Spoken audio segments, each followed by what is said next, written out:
Topic है evolution के हवाले से। तो इवोल्यूशन है क्या, बेसिकली चैप्टर जो है आज हम स्टार्ट कर रहे हैं, इसका फर्स्ट लेक्चर है। तो इवोल्यूशन का डेफिनेशन आज हम करेंगे, इंट्रोडक्शन करेंगे, इसके साथ वेरिएशन डिस्कस करेंगे और वेरिएशन के साथ साथ एक थ्योरी जो है इवोल्यूशन के हवाले से, टू थ्योरी बेसिकली, लेकिन उसका जो फर्स्ट थ्योरी है लामार्किज्म वो भी कोशिश करते हैं डिस्कस करें। तो इवोल्यूशन है क्या? इवोल्यूशन हमारे साथ एक ऐसा फिनोमेना है कि मतलब कि आजकल आपको जो ऑर्गेनिज्म नजर आ रहे हैं, ये आज जो नजर आ रहे हैं, ये आज से हजारों साल पहले इस तरह के नहीं थे, ये चेंज थे, इसकी बॉडी में मॉडिफिकेशन आया है, चेंजेस आया है टाइम के साथ साथ। तो ये मतलब इसमें इवोल्यूशन हुआ तो इस वजह से इसका बॉडी जो स्ट्रक्चर है ये एक सिंपल फॉर्म से कम्प्लेक्स स्ट्रक्चर में कन्वर्ट हो गया है। अब जो इंट्रोडक्शन हम इसका करते हैं कि gradual and continuous modification of ancestral form is called evolution. मतलब कि एक ऑर्गेनिज्म में एक ऑर्गेनिज्म की बॉडी में जो ग्रेजुअली और कंटिन्यूअस वेरिएशन आता है, मतलब चेंज आता है, मॉडिफिकेशन आता है उसके एंसेस्टर से, मतलब कि आज तक जो मतलब उसमें जो चेंजेस आते हैं ये हमारे साथ सारे के सारे इवोल्यूशन में शामिल हैं। मतलब ग्रेजुअल का मतलब क्या है? ग्रेजुअल का मतलब ये है कि ये मतलब आराम से, स्लोली और कंटिन्यूअस, मतलब कि जो चेंजेस आते हैं ये इस तरह की नहीं है कि मतलब एक टाइम में इवोल्यूशन में चेंजेस आ गया बाकी सालों तक कुछ नहीं होगा। ये चेंजेस ग्रेजुअली होते हैं, स्लोली होते हैं, बट कंटिन्यूअस होते हैं। तो इस फिनोमेना को हम क्या कहते हैं? इवोल्यूशन कहते हैं। इवोल्यूशन का दूसरा टर्म ये है कि from simple to complex structure, मतलब कि सिंपल स्ट्रक्चर से एक कॉम्प्लेक्स स्ट्रक्चर में ऑर्गेनिज्म का इवॉल्व होना वो इवोल्यूशन में शामिल है। तो ये हमारे साथ थोड़ा बहुत इवोल्यूशन के बारे में डिफिनेशन और इंट्रोडक्शन था।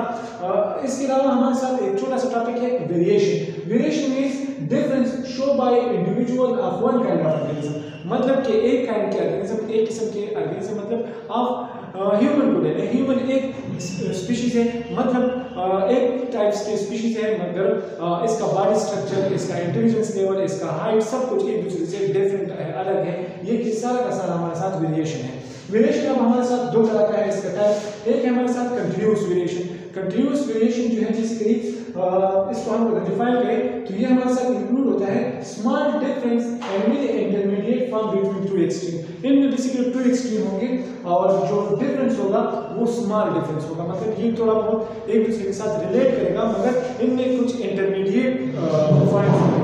और वो इंटरमीडिएट पॉइंट्स बेसिकली अगर आप हाइट को ले लें तो हाइट अगर आप दुनिया के सारे को एक लाइन में सीधा इकट्ठा करें तो आपको कुछ लंबे कद वाले नजर आएंगे, कुछ छोटे कद वाले नजर आएंगे, लेकिन इसके बीच में कुछ इस तरह के नजर आएंगे कि मतलब स्मॉल डिफरेंस होगा। किसी का हाइट 4 फीट होगा, किसी का 6 फीट होगा, किसी का 3 to 5 फीट होगा। ये सारा का सारा डिफरेंस है, स्मॉल डिफरेंस, और ये एक इंटरमीडिएट शो करता है। एक्सट्रीम पॉइंट मींस एक लंबे कद वाला और एक छोटे कद वाला। इसके बीच में कुछ इस तरह होंगे कि कुछ मतलब दरमियानी साइज वाला होंगे, कुछ बिल्कुल स्मॉल साइज वाले होंगे। तो ये सारे हमारे साथ कंटिन्यूअस वेरिएशन। इसके अलावा इंटेलिजेंस, अगर आप अपनी क्लास पर नजर डालें तो ये तो नहीं हो सकता कि सारे इंटेलिजेंस होंगे, या ये भी नहीं हो सकता कि सारे वीक माइंडेड, डल माइंडेड होंगे। कुछ इंटेलिजेंस की लेवल ज्यादा होगा, किसी का कम होगा, किसी का मिडिल दरमियान वाला इंटेलिजेंस लेवल। या इसके अलावा अगर आप स्किन कलर पर नजर डालें तो स्किन जो है, स्किन का कलर भी किसी का ब्लैक, किसी का व्हाइट, ये चेंज होते हैं। तो ये सारे हमारे साथ कंटिन्यूअस वेरिएशन है। अब इसके अलावा इसका दूसरा टाइप है डिसकंटिन्यूअस वेरिएशन। डिसकंटिन्यूअस वेरिएशन वो टाइप ऑफ मतलब वो टाइप है वेरिएशन का जिसमें sharp difference between one kind of organism and no intermediate form. मतलब इसमें दो राय नहीं, या तो ये हमारे साथ यस होगा या नो होगा, इसमें कोई इंटरमीडिएट पॉइंट नहीं होगा। आपने कंटिन्यूअस वेरिएशन में देखा कि एक हमारे साथ का एक्सट्रीम पॉइंट में एक लंबे कद वाला, एक छोटे कद वाला, लेकिन इसके इंटरमीडिएट कुछ इस तरह के ऑर्गेनिज्म अवेलेबल थे जिसका हाइट एक दूसरे के साथ थोड़ा बहुत डिफरेंस कर रहा था। लेकिन इसमें कोई ये नहीं होगा इंटरमीडिएट, मतलब ब्लड ग्रुप वगैरह रोने का ब्लड ग्रुप पे आप तो ये नहीं कह सकते कि मेरा ब्लड ग्रुप ए के नजदीक है, या ये आप ये नहीं कह सकते कि मेरा ब्लड ग्रुप बी के नजदीक है। या तो ए होगा या बी होगा, यस या नो में जवाब देना होगा। रोलिंग का टंग, या तो कोई अपना टंग रोल कर सकता है या नहीं कर सकता है। तो ये हमारे साथ डिसकंटिन्यूअस वेरिएशन है। अब सोर्सेज ऑफ वेरिएशन में आते हैं। इस तरह बहुत सारे सोर्सेज ऑफ वेरिएशन है, लेकिन इसमें दो को मेंशन किया हुआ है। एक है क्रॉसिंग ओवर और दूसरा है म्यूटेशन। क्रॉसिंग ओवर के बारे में आप जानते होंगे कि क्रॉसिंग ओवर मतलब जो मियोसिस का स्टेज होता है उसमें जो एक्सचेंज ऑफ सेगमेंट होता है, एक्सचेंज ऑफ जीन्स होता है, तो वो ये भी हमारे साथ वेरिएशन का एक सोर्स बन जाता है। और म्यूटेशन मतलब चेंज इन क्रोमोसोम सीक्वेंस या डीएनए वगैरह के सीक्वेंस में जब चेंज आता है तो ये हमारे साथ म्यूटेशन काज करता है। म्यूटेशन बेसिकली ये भी हमारे साथ वेरिएशन का एक सोर्स बन जाता है। अब अगर हम थ्योरी ऑफ इवोल्यूशन की तरफ आते हैं तो इवोल्यूशन के हवाले से बेसिकली टू थ्योरी बहुत इंपॉर्टेंट है। एक है हमारे साथ लामार्क थ्योरी ऑफ इवोल्यूशन और दूसरा हमारे साथ है Darwin theory of evolution. Lamarck theory of evolution की तरफ आते हैं।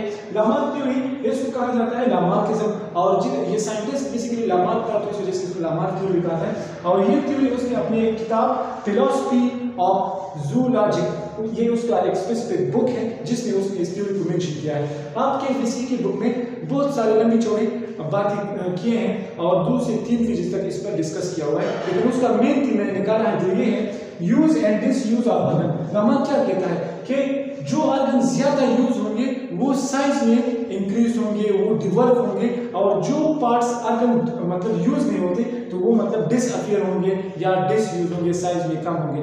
लेकिन इसके साथ थोड़ा बहुत हम इत्तेफाक कर सकते हैं, क्योंकि जो कीवी है या ऑस्ट्रिच है इसके विंग हुआ करते थे, मतलब अब भी है, लेकिन इसका इस्तेमाल नहीं किया कि ये उड़ सके टाइम के साथ। अब ये उड़ नहीं सकते। इस तरह अपेंडिक्स की तरफ आप देखें तो ह्यूमन बॉडी में अपेंडिक्स है जो स्मॉल इंटेस्टाइन का छोटा सा पार्ट है, तो ये बेसिकली अब ज्यादातर यूज नहीं होता, तो ये अब वेस्टिज ऑर्गन के तौर पर याद किया जाता है। तो ये मतलब जो पार्ट ज्यादा होगा वो मतलब साइज में इंक्रीज होगा। आपने जिम्नास्टिक या जो जिम वाले होते हैं या जो बॉडी बिल्डिंग है वो ज्यादातर एक्सरसाइज करते हैं, एक्सरसाइज करते हैं, तो उसका जो मसल्स होता है बॉडी का वो इंक्रीज होता है, दूसरों की बनस्पत उसका साइज में इंक्रीज होता है और ज्यादा डेवलप होते हैं। और मतलब ये थोड़ा बहुत कॉमन ऑब्जर्वेशन है, इसके साथ थोड़ा बहुत हम इत्तेफाक कर सकते हैं। लेकिन जो इनहेरिटेंस ऑफ एक्वायर्ड कैरेक्टर है ये टोटली रिजेक्टेड है। ये कहा करते हैं कि वेरिएशन जो है ये फिनोटाइप होता है, और मतलब जो वेरिएशन आता है बेसिकली ये फिनोटाइपिकली आता है, और ये भी यूज और डिसयूज की वजह से होता है। क्योंकि इसका एग्जांपल उसने ये दिया था कि स्नेक के मतलब लेग्स हुआ करते थे, लेकिन किसी प्रेडेटर के अटैक के खौफ की वजह से ये गाँव में रहना सीख लिया तो इसके लेग्स डिसअपियर हो गए। और जिराफ जो है बेसिकली ये ग्राउंड फॉर ग्रास वगैरह खा रहे थे, लेकिन स्केर्सिटी ऑफ फूड की वजह से ये घास खत्म हो गया जमीन पर, तो ये पत्ते खाना शुरू कर दिए। तो पत्ते खाने की वजह से इसकी जो नेक है ये इनलार्ज हो गए, बड़े हो गए साइज में, तो इस वजह से ये कहा करते हैं कि ये जो नेक्स्ट जिराफ आते हैं ये बेसिकली फेनोटाइपिक कैरेक्टर की वजह से है। तो ये थ्योरी टोटली रिजेक्टेड किया हुआ है एक दूसरे साइंटिस्ट ने जिसका नाम है ऑगस्ट वेजिमन। उसने 1870 में इस थ्योरी को डिस्प्रूव किया और उसने कहा कि ये थ्योरी मतलब टोटली रॉन्ग है, और उसने एक एक्सपेरिमेंट किया माउस पर, और माउस का जो टेल है मतलब दुम है उसको काट डाला और फिर उस माउस को एक दूसरे के साथ छोड़ दी। जब वो माउस एक दूसरे के साथ फर्टिलाइज कर गए तो जो न्यू ऑफस्प्रिंग आ गए उसमें टेल अवेलेबल था। तो उसने तो कहा लेमार्क ने तो कहा कि मतलब जो कैरेक्टर ट्रांसफर होते हैं वो फिनोटाइपिकली होते हैं बेसिकली, तो ये तो इधर रिजल्ट कुछ ऑपोजिट आ गया, इधर तो मदर या पेरेंट थे उसमें टेल अवेलेबल नहीं थे, लेकिन जो न्यू ऑफस्प्रिंग आ गए उसमें तो टेल अवेलेबल है। उसने दोबारा से एक्सपेरिमेंट किया, दोबारा क्या किया कि जो ऑफस्प्रिंग आए थे उसके दोबारा से टेल काट दिए और उसको एक दूसरे के साथ मतलब फर्टिलाइज की। दोबारा से जब उस ऑफस्प्रिंग की न्यू ऑफस्प्रिंग आ गई तो उसमें भी टेल अवेलेबल था। तो ये थ्योरी इस वजह से रिजेक्टेड हो गई कि इस तरह नहीं हो सकता कि मतलब आप फिनोटाइपिकली या फिजिकली एक कैरेक्टर अडॉप्ट करें, एक्वायर्ड करें और फिर वो कैरेक्टर आपके पेरेंट्स से मतलब ऑफस्प्रिंग में आ जाए। तो ये इवोल्यूशन को सपोर्ट नहीं करता, इवोल्यूशन इसकी वजह से अकल नहीं होता, तो इस वजह से ये थ्योरी रिजेक्टेड हो गया। जो डार्विनियन थ्योरी है नेचुरल सिलेक्शन उसको इंशाल्लाह हम नेक्स्ट लेक्चर में डिस्कस करेंगे। अगर इस लेक्चर के हवाले से आपको कुछ क्वेश्चन हो तो कमेंट सेक्शन में जरूर कीजिए। Thanks for watching.